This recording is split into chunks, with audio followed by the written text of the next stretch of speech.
FLP marketing plan. Assistant supervisor आपले 2CC केल्यानंतर आपल्याला माहिती की 2CC झाल्यानंतर आपले assistant supervisor else plan done होतो.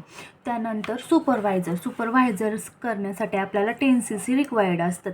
10CC म्हणजे 10CC आपल्याला 1 मंथमध्ये ते करायचे असतात.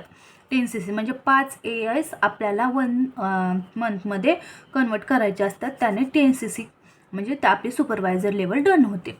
देन असते assistant manager level. Assistant manager लेवलला आपल्याला 60CC रिक्वायर्ड असतात.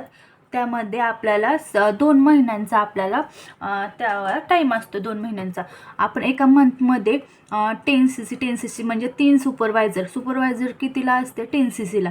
तर आपण एका महिन्यामध्ये 3 सुपरवायझर म्हणजे 30CC. सेकंड मंथमध्ये 3 सुपरवायझर म्हणजे 30CC. असे दोन्ही मिळून किती होतात 60CC.